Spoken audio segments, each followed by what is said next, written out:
Hello friends, नमस्कार। स्वागत है आप सभी का स्टडी विद ज्ञान प्रकाश में। शुरू करते हैं 12 फरवरी 2021 के करंट अफेयर्स। तो वरियर्स एग्जाम्स से बहुत ही इंपॉर्टेंट इस सीरीज का जो वीडियो होता है ये रोज मॉर्निंग में 5 बजे आपको मिल जाता है। सीरीज अगर आपको पसंद आ रही है, वीडियो को आप पसंद करते हैं तो वीडियो को लाइक करना बिल्कुल भी मत भूलिएगा। क्वेश्चन नंबर 1 बहुत ही इंपॉर्टेंट है। देखिए, अर्थ सिस्टम मॉडल के जरिए निकटवर्ती समय में प्राकृतिक आपदाओं का पता लगाने वाला भारत ये दुनिया का पहला देश बनने जा रहा है। और ये जो सिस्टम बनाया गया है जिसको कहा गया है अर्थ सिस्टम मॉडल। तो यहाँ पर क्वेश्चन ये है कि अर्थ सिस्टम मॉडल को किस संस्थान ने विकसित किया है। सही आंसर होगा इसका ऑप्शन डी, राष्ट्रीय मध्यम अवधि मौसम पूर्वानुमान केंद्र। इस क्वेश्चन को इस तरीके से भी एग्जाम में पूछा जा सकता है। तो आप देख सकते हैं यहाँ पर कि अल्पकालीन मौसम पूर्वानुमान लगाने वाला भारत दुनिया का पहला देश बनने जा रहा है। इसमें सप्ताह भर पहले ही प्राकृतिक आपदाओं का पूर्वानुमान लगाया जा सकेगा। जैसा कि आपने अभी देखा, उत्तराखंड में जो कुछ भी हुआ उसका पूर्वानुमान नहीं लगाया जा सका था और यही मुख्य वजह थी कि वहाँ पर भीषण तबाही का सामना हमें करना पड़ा। फिलहाल भारत में इस तकनीक को विकसित करने वाला जो संस्थान है ये है राष्ट्रीय मध्यम अवधि मौसम पूर्वानुमान केंद्र, जिसका मुख्यालय आपको मिलेगा कहाँ पर? नोएडा में। नोएडा में कहाँ पर? तो नोएडा में सेक्टर 62 में। तो फ्रेंड्स, अर्थ सिस्टम मॉडल इसको कहेंगे आप, अर्थ सिस्टम मॉडल को ESM।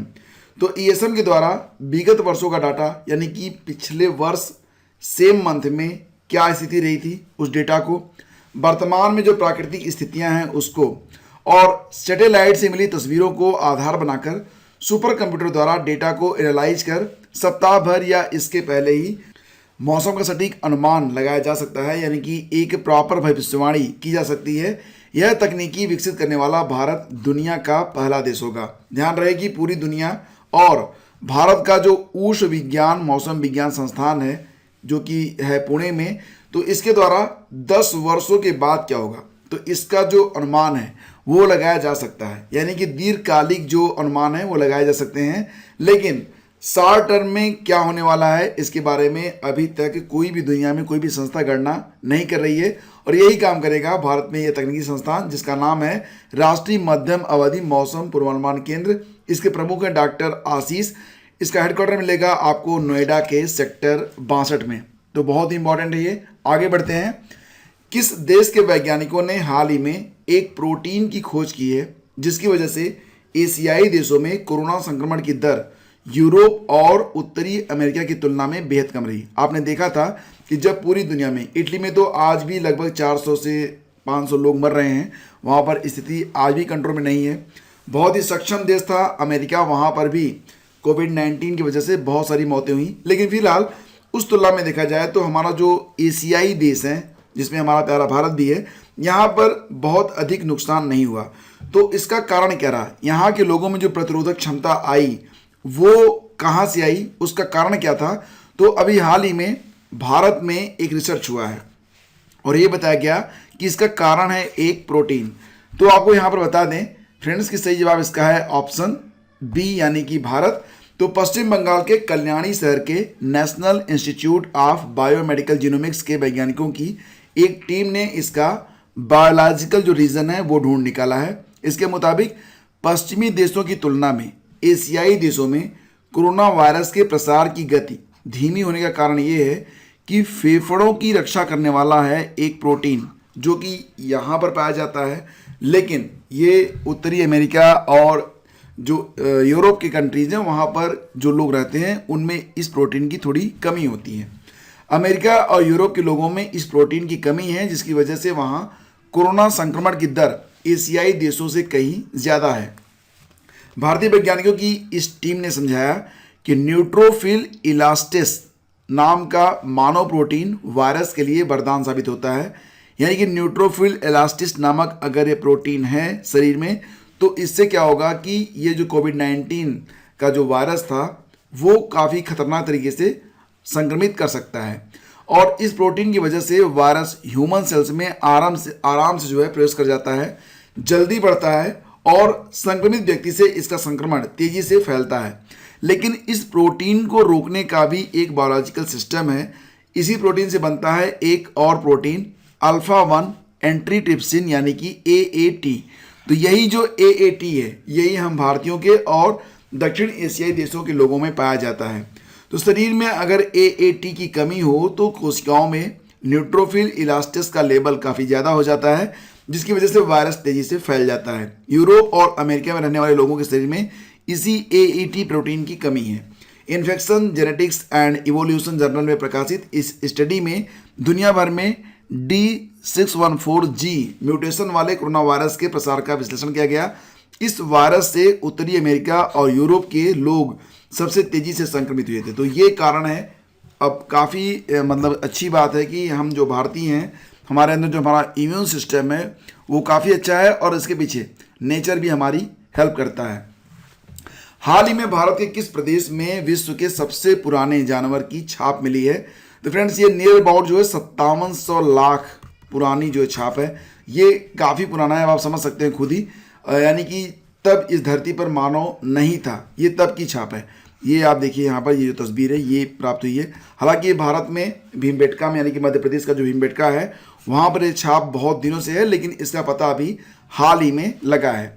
तो सही जवाब इसका ऑप्शन बी है। और आपको बता दें कि संरक्षित विश्व धरोहर भीमबेटका में विश्व के सबसे पुराने जीव डिक्कनसोनिया, अब इसका नाम क्या है? इस जीव का नाम था डिक्कनसोनिया। 5700 लाख वर्ष पुरानी छाप मिली है। इसकी पुष्टि दक्षिण ऑस्ट्रेलिया में इसी जीव की 5410 लाख वर्ष पुरानी छाप से मिलाने पर की गई है। इसलिए यह कहा जा रहा है कि भीमबेटका में मौजूद छाप ये विश्व की सबसे पुरानी छाप है।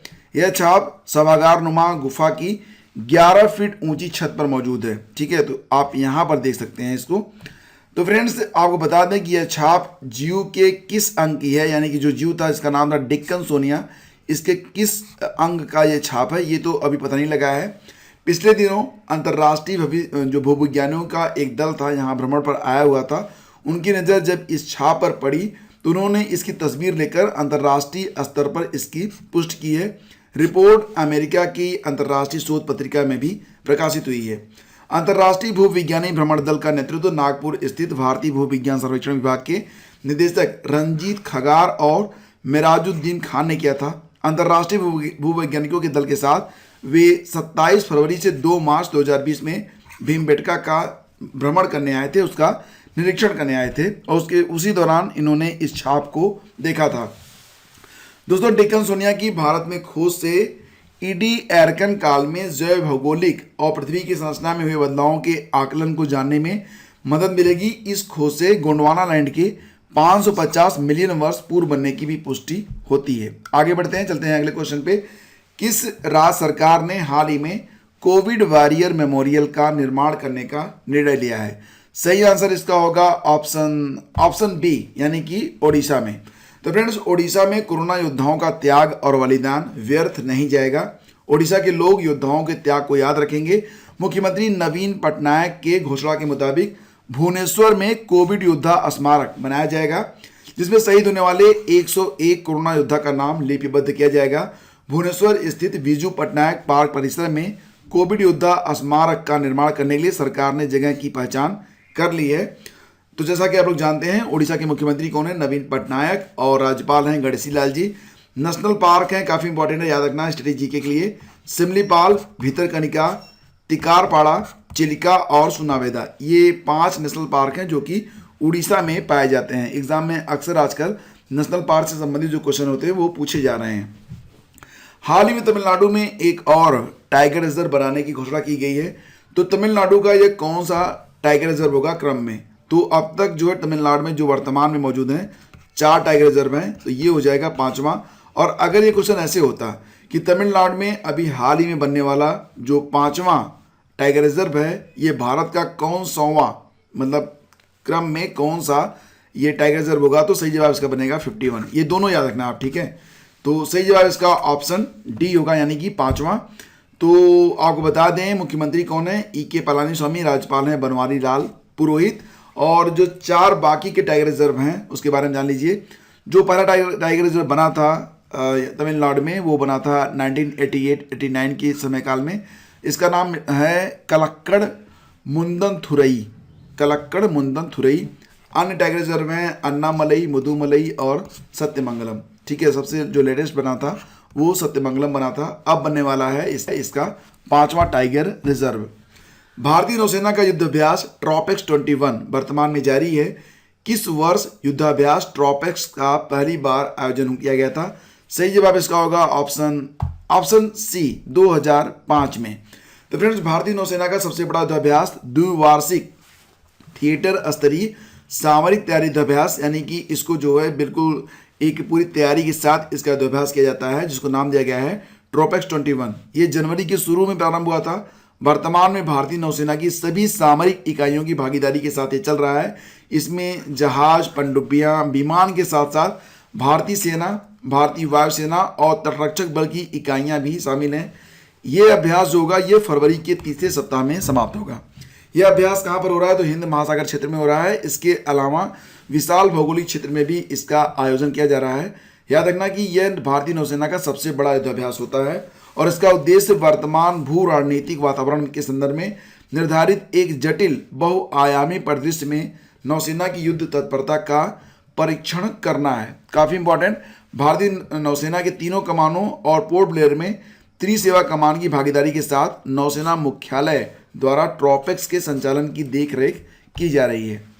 हाल ही में international women and girls in science day कब मनाया गया है? तो दोस्तों ये मनाया गया अभी हाल ही में, कब?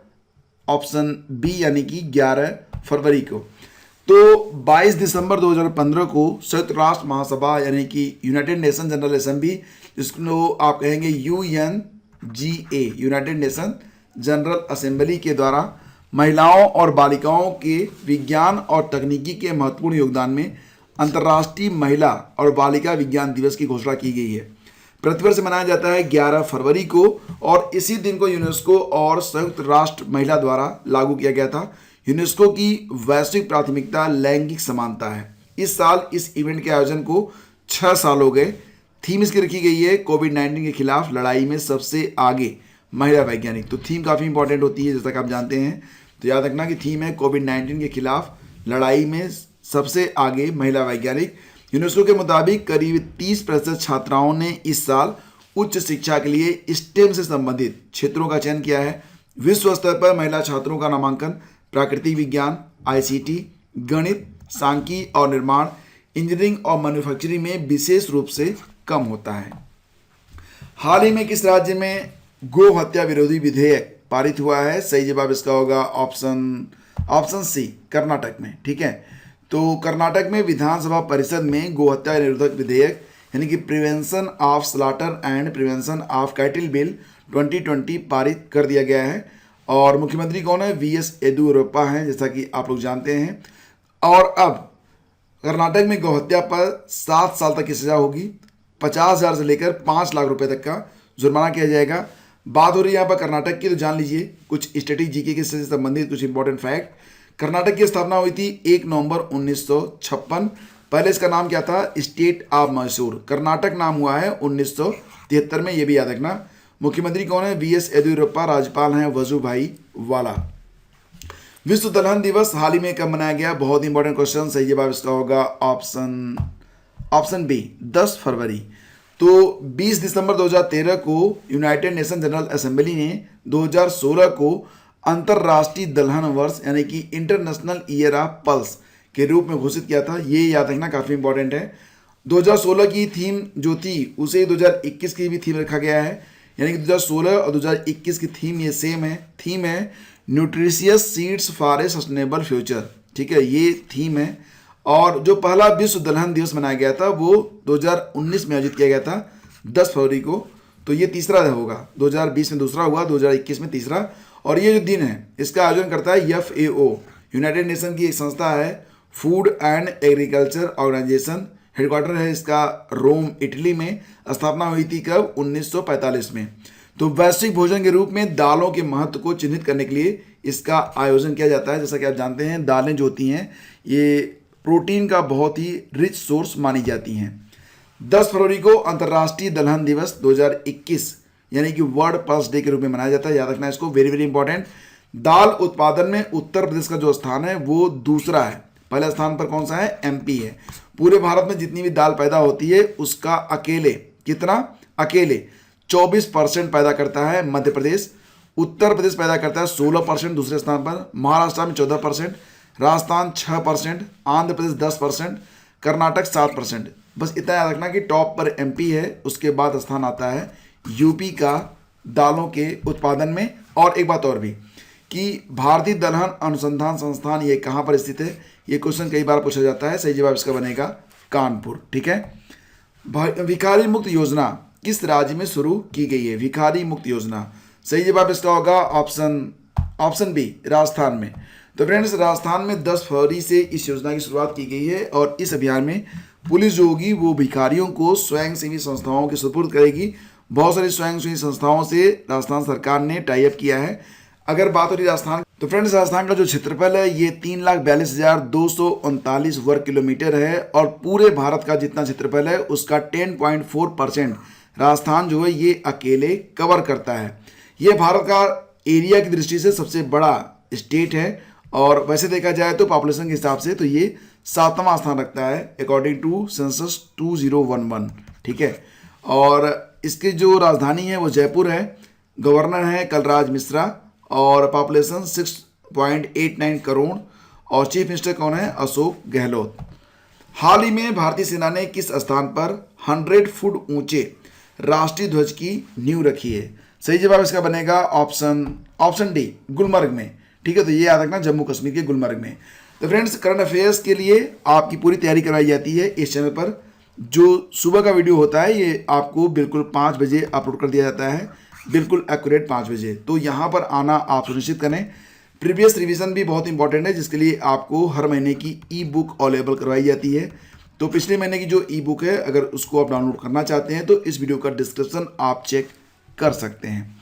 अब आगे बढ़ते हैं। आपको बता दें कि ई कैबिनेट व्यवस्था को लागू करने वाला पहला भारतीय राज्य बन गया है। कौन सा? हिमाचल प्रदेश। सही जवाब इसका ऑप्शन बी है। याद रखिएगा, बहुत इंपॉर्टेंट है क्योंकि पहला राज्य है हिमाचल प्रदेश जो कि ई कैबिनेट व्यवस्था को लागू किया है।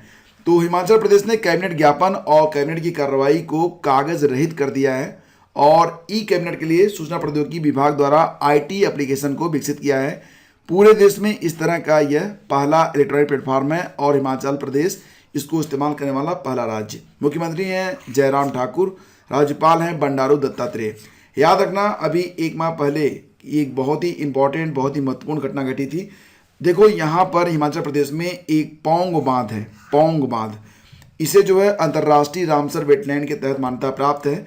यहाँ पर बहुत सारे विदेशी पक्षी आते हैं। जब पूरी दुनिया में तेजी से झीलों का पानी जमने लगता है, ठंड अत्यधिक पड़ती है तो यहाँ पर आते हैं। लेकिन पिछले महीने यहाँ पर लगभग 1000 से ज़्यादा प्रवासी पक्षियों ने अपना दम तोड़ दिया था। इसका कारण जानने के लिए यहाँ पर पौंग बांध पर जो टूरिस्ट का काम था, जो टूरिस्ट यहाँ पर आते थे, जो पर्यटन होता था, उस पर रोक लगा दी गई थी और अभी फिलहाल इसका कोई भी उचित कारण निकल के सामने नहीं आया है। अब बारी है पूरे वीडियो का रिवीजन कर लेते हैं कुछ मात्र थोड़ा सा समय देके। तो अर्थ सिस्टम मॉडल को किस संस्थान ने विकसित किया है? राष्ट्रीय मध्यम अवधि मौसम पूर्वानुमान केंद्र। इसका मुख्यालय आपको मिलेगा नोएडा में, नोएडा के सेक्टर 62 में। हाल ही में भारत के किस प्रदेश में विश्व के सबसे पुराने जानवर की छाप मिली है? सही जवाब मध्य प्रदेश, भीमबेटका। किस राज्य सरकार ने हाल ही में कोविड वॉरियर मेमोरियल के निर्माण का निर्णय लिया है? सही जवाब है उड़ीसा। तमिलनाडु हाल ही में क्रम में कौन सा बाघ अभयारण्य स्थापित करने जा रहा है? 5वां। भारत में ये क्रम होगा 51वां। ठीक है। ट्रॉपिक्स 21 युद्धाभ्यास कब शुरू हुआ था? 2005 में शुरू हुआ था। हाल ही में international women and girls in science day कब मनाया गया? ये मनाया गया 11 फरवरी को। गौ हत्या विरोधी विधेयक पारित करने वाला राज्य है कर्नाटक। अंतर्राष्ट्रीय दलहन दिवस मनाया गया 10 फरवरी को। भिखारी मुक्त योजना लागू करने वाला जो राज्य है वो है राजस्थान और ई कैबिनेट व्यवस्था लागू करने वाला पहला राज्य बन गया है हिमाचल प्रदेश। तो फ्रेंड्स, ये था क्विक रिवीजन और इसी के साथ अब बारी है क्विज नंबर 11 की। तो क्विज नंबर 11 में मैंने आपसे पूछा था कि हाल ही में बाबा आमटे की पुण्यतिथि किस दिन मनाई गई? सही जवाब था इसका ऑप्शन डी, 9 फरवरी को। यहाँ पर बहुत सारे लोगों ने बहुत शानदार आंसर किया है। मैं कोशिश करता हूँ कि कुछ नए नाम भी फीचर होने चाहिए, तो आज मैंने नाम फीचर किया है यहाँ पर प्रेरणा सक्सेना का। इन्होंने बहुत ही अच्छा लिखा है और इन्होंने ये बताया है कि 1978 में राष्ट्रीय भूषण, 1986 में पद्म विभूषण और 1988 में इन्हें मैग्सेसे पुरस्कार भी मिला था। कुष्ठ रोगियों के मसीहा कहे जाते थे बाबा आमटे। इनकी जो मृत्यु हुई थी वो 9 फरवरी 2008 में हुई थी आनंदवन महाराष्ट्र में।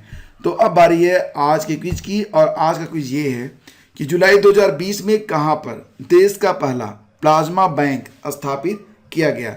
आपके ऑप्शंस हैं मुंबई, दिल्ली, लखनऊ या फिर हैदराबाद।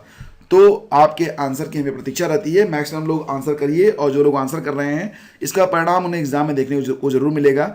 देखिए फ्रेंड्स, जितना अधिक आप लिखेंगे उतना ही अच्छा आप याद रख पाएंगे। करंट अफेयर को पढ़ना दूसरी बात है, उसको लिखना दूसरी बात है। तो मैक्सिमम टाइम आप लोग लिखा करो, ठीक है। और करंट अफेयर का जो वीडियो मैं यहाँ पर अपलोड करता हूँ, इसको अगर समय मिले तो कम से कम 2 बार देखा करो। एक बार मॉर्निंग में और एक बार इवनिंग में खाना खाते समय, या फिर ऐसे ही बस इसकी आवाज़ सुन लिया करो, आपको बहुत फ़ायदा होगा इसका। रिवीजन इज़ वेरी इंपॉर्टेंट, समझ रहे हैं आप। अगर आप रिवीजन नहीं करेंगे तो आपको कुछ भी बहुत अधिक फ़ायदा नहीं होगा। तो इसका रिवीजन आप लोग जरूर किया करें। हम मिलेंगे आपसे अगले वीडियो में कुछ और नए प्रश्नों के साथ। तब तक के लिए आगे लीजिए, नमस्कार, जय हिंद।